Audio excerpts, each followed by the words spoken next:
सभी दर्शकों को मेरा नमस्कार। दोस्तों, आप देख रहे हैं ग्रामीण क्षमता न्यूज। ग्रामीण क्षमता न्यूज पर आप सभी का स्वागत है। आज बालाघाट लोकसभा क्षेत्र से ग्राम हट्टा से बहुत बेहद चौंकाने वाली खबर सामने निकल कर आई है। आज हम बात करेंगे बालाघाट सिवनी लोकसभा क्षेत्र की। खबर यह है कि जो आज तक कांग्रेस की तारीफ करने वाला, जो कांग्रेस के लिए वोट मांगने वाले, जो कांग्रेस के लिए भाजपा के लोगों से लड़ने भिड़ने वाले, एकाएक उनका मन परिवर्तन होता है और भाजपा में चले जाते हैं। आज तक सुनने मिला कि जितने भी भ्रष्टाचारी है, जो बड़े बड़े भ्रष्टाचार किए, करोड़ों के भ्रष्टाचार किए हैं अन्य अन्य पार्टी के लोगों ने, और वो लोग भाजपा ज्वाइन कर लेते हैं। तो भाजपा में जाने के बाद तो आप सभी जानते हैं कि वो साफ सुथरे पवित्र बन जाते हैं, और जो भाजपा समर्थक उन नेताओं को जो भला बुरा बोलते थे, वो नेताओं का स्वागत करने लग जाते हैं।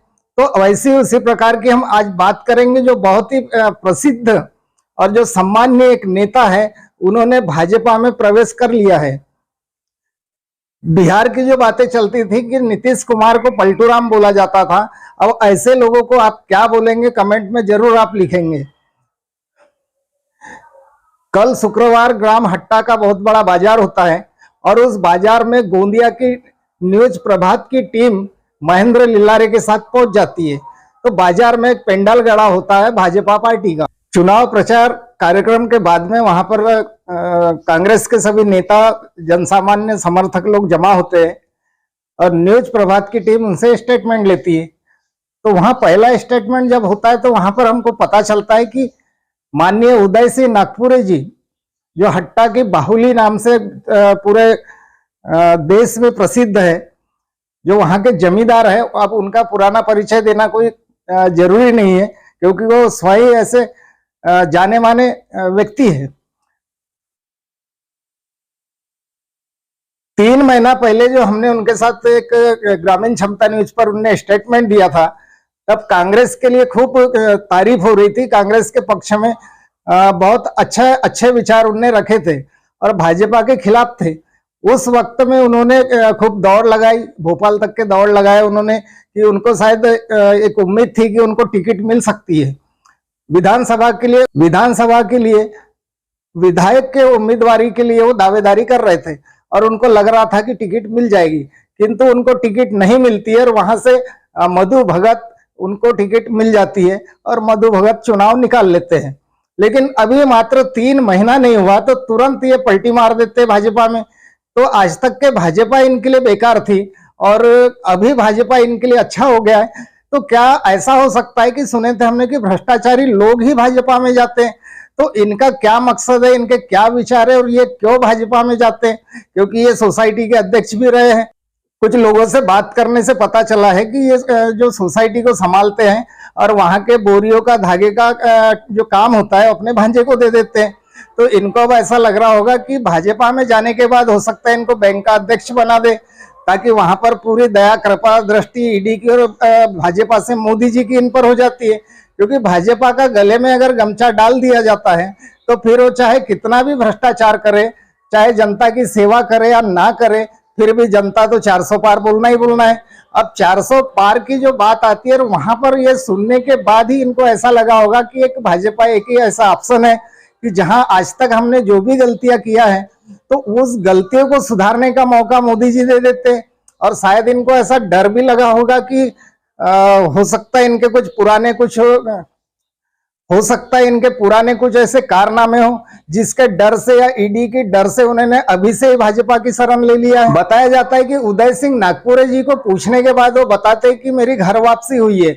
इसके पहले कांग्रेस में घर वापसी हो जाती है, इसके बाद भाजपा में घर वापसी हो जाती है। तो क्या है, दोनों घर इन्हीं के हैं। इसलिए हम बार बार अपने न्यूज में बोलते हैं कि कांग्रेस और भाजपा वाले भाई भाई है। केवल जनता को गुमराह किया जाता है, जनता का इस्तेमाल किया जाता है, और इलेक्शन के टाइम में गरीब से गरीब जनता का पैर छुआ जाता है। तो ये जो हालत बनते आ रही है, अभी धीरे धीरे हम देख रहे हैं कि बोला गया है कि भ्रष्टाचारी लोगों को भाजपा में जाकर के पवित्र होना होता है। तो क्या ये भी पवित्र होने चले जाते? उदय सिंह नागपुरे जी के सपने तो थे ही पहले से, और राजनीति में बहुत पहले से जुड़े हुए हैं, और राजनीतिक अनुभव भी उनको बहुत अच्छा है। लेकिन भाजपा में जाना और भाजपा की तारीफ करना। तो ये कल का हम स्टेटमेंट थोड़ा सा सुना देते हैं आपको कि इन्होंने न्यूज प्रभात मीडिया पर जो इन्होंने बोला है वो आप थोड़ा सा सुन लेंगे। आपके पार्टी से खड़े बालाघाट सिवनी क्षेत्र से? बालाघाट से भारतीय जनता पार्टी से श्रीमती भारती पारधी जी भारतीय जनता पार्टी की उम्मीदवार हैं। किस मतलब मुद्दे पर वोट करेंगी इस बार जनता? अब इस बार ऐसा है कि भारतीय जनता पार्टी की सरकार 10 साल विगत 10 वर्षों से है और जो विकास के काम हुए और मोदी जी का जैसा नारा है कि अब की बार 400 पार, उसमें बालाघाट जिला भी, बालाघाट लोकसभा क्षेत्र से भी कमल खिलाने। इसके बाद अब आप ये सुन लीजिए कि जब विधानसभा के चुनाव थे मात्र 3 महीना पहले, जो ग्रामीण क्षमता न्यूज ने जो इनसे एक इंटरव्यू लिया, तो वो इंटरव्यू में इन्होंने क्या बोला है भाजपा के बारे में वो भी आप सुनिए, वो भी वीडियो हम चला देते हैं। और अभी जब बीजेपी की सरकार ब्याज माफ कर रही, हमारा कहना है कि ब्याज क्यों माफ होना चाहिए भाई? मूलधन ही माफ करो। आप अगर किसानों को कर्जा माफ करना चाहते हो तो पूरा माफ हो, ब्याज माफ करने से क्या होगा? किसान थोड़ी उससे उसको लाभ होगा। बिल्कुल। तो ये ऐसे मुद्दे हैं जी। और उस समय 15 महीने की आप समझते हैं कि 15 महीने में तो 2 महीना तो लोकसभा में चले गया, मुश्किल से 11 महीने की सरकार में जो काम लोगों ने देखा, तो वो एक तो षड्यंत्र से सरकार चले गई जी, लेकिन लोगों का भरोसा आज भी बरकरार है। यहाँ की जो सरकार बनने की स्थिति साफ नजर आ रही है, तो क्या फिर से ऐसा हो सकता है क्या कि कांग्रेस भरपूर मतों से, अपना बहुमतों से आ रही है और फिर सरकार बीजेपी बना रही है? ऐसा कुछ संभावना हो सकती है? नहीं, अभी इस बार तो लोगों ने मन बना लिया है। 3100 रुपए धान का रेट कब देंगे? क्योंकि यहाँ पर मुख्यमंत्री जी आने के बाद किसान लोगों ने उनका भाषण सुन लिए कि अगले सत्र में दिया जाएगा। तो भाई साहब, इस सत्र में ये बात बोल के वोट लेना नहीं था आपने। यदि बोल दिया तो इस बार दे देना चाहिए था आपने, क्योंकि वादा करने वाले शिवराज जी को तो हटा दिया जाता है और एकदम यहाँ पर नए मोहन सिंह यादव को ला लिया जाता है। तो अब शिवराज जी का वादा क्या मोहन यादव जी पूरा नहीं करेंगे? क्योंकि उनको तो करना ही पड़ेगा, क्योंकि वो मध्य प्रदेश के मुख्यमंत्री है। अगर आपके पास बजट नहीं था, आपके पास व्यवस्था नहीं थी, तो किसानों से वादा नहीं करना चाहिए था। फिर ऊपर से 450 का सिलेंडर का वादा कर लेते हैं आप। उसके बाद लाडली बहनाओं को बोला जाता है कि 3000 रुपए महीना दिया जाएगा। अब ये 3000 रुपए महीना तो मिल नहीं रहा है, 1200 1250 दे करके कैसा भी वक्त पास किया जा रहा है। क्योंकि अगर 3000 रुपए महीना देंगे तो फिर से और उनको 4 बार कर्ज लेना पड़ेगा। ऐसे भी मध्य प्रदेश राज्य कर्जे के दबाव में आ चुका है। अब किसानों को 3100 रुपए देते हैं तो फिर और कर्जा लेना पड़ेगा, क्योंकि एमएसपी की मांग जो प्रधानमंत्री जी पूरे नहीं कर सक रहे। उन्होंने साफ बोल दिया अपने भाषण में कि यदि हम एमएसपी लागू करते तो देश आर्थिक संकट में आ जाएगा, और जब इतने बड़े बड़े घोटाले हो रहे तो तब देश आर्थिक संकट में नहीं आता। और पूरे भ्रष्टाचारियों का अगर पैसा वापस लिया जाए, मैं गिने चुने लोगों की बात करूंगा जितने अभी कुछ दिनों से आज तक के जो भाजपा में गए हैं, उनके जो करोड़ों के भ्रष्टाचार है, अगर उनसे रिकवरी कर लिया जाता है और जो यहाँ का देश का बैंक का पैसा जो फ्री किया गया है, उतना ही पैसा अगर वापस लिया जाता है तो किसानों को आराम से 3100 रुपए प्रति क्विंटल दिया जा सकता है, एमएसपी भी दिया जा सकता है और लाडली बहनाओं को 3000 रुपए भी दिया जा सकता है। अब रही बात 450 सिलेंडर की, तो सिलेंडर तो देना ही चाहिए। अब कहा जाता है कि मोदी जी ने एक एक गांव में, हट्टा गांव का कल ही वीडियो सुने हमने, जो न्यूज प्रभात पर बोला गया है कि वहां पर हजारों मकान एक ही गांव में दे दिए गए। तो भाई साहब, यहाँ तो मोदी जी ने बोला था कि 2022 में सबके पक्का मकान होगा, क्योंकि 2022 योजना की अंतिम तारीख थी। लेकिन अब 2024 आ जाता है। बहुत गांव में हमने देखे कि जो जरूरतमंद है, जिनका मकान टूटा हुआ है, जो झोपड़ी में रहता है, बारिश में दिन पास करना मुश्किल हो जाता है, ऐसे लोगों के घर नहीं बने। तो अब यहाँ भाजपा की गलती है या सरपंच की गलती है या फिर मोदी जी की गलती है, तो जनता निर्णय करेगी। अब सर्वे में यही देखा जा रहा है कि जनता तो इनके वादों पर अड़ चुकी है, क्योंकि वादा किया तो निभाना पड़ेगा।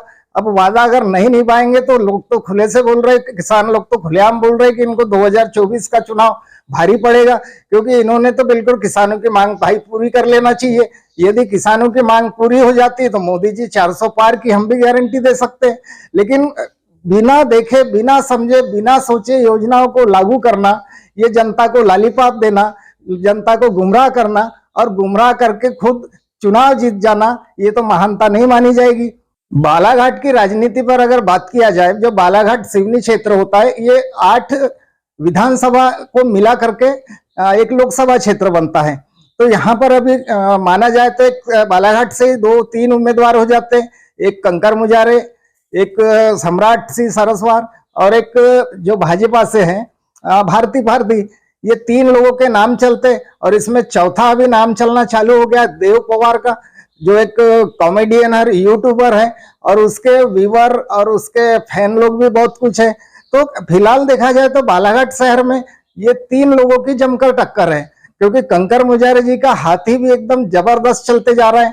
उधर फिर भाजपा से जो भारती पारदी है, उनको जो समर्थन है वो तो भाजपा वालों का रह गई, किंतु हमारे कल के सर्वे से पता चला वारासिवनी क्षेत्र में कि वहां की जनता, वहां के किसान अपने पुराने वादों की बात याद दिलाते हैं। विधानसभा चुनाव में देखा गया कि ये पूरे वादे सबसे पहले तो कमलनाथ ने कर लिया था, तो कमलनाथ के वादों की डुप्लीकेटिंग भाजपा ने कर दी और भाजपा ने अपना चुनाव निकाल लिया, क्योंकि कमलनाथ ने भी डुप्लीकेटिंग किया था अरविंद केजरीवाल की। क्योंकि अरविंद केजरीवाल ने ऐसा एक ट्रेंड निकाला कि जो जितना भी पैसा बच जाता है, जो भ्रष्टाचार नहीं होता है और भ्रष्टाचार करने नहीं दिया जाता है, ऐसा आम आदमी पार्टी का मानना है। क्योंकि आम आदमी पार्टी का हर व्यक्ति अपने आप को मैं ईमानदार हूं बोलता है।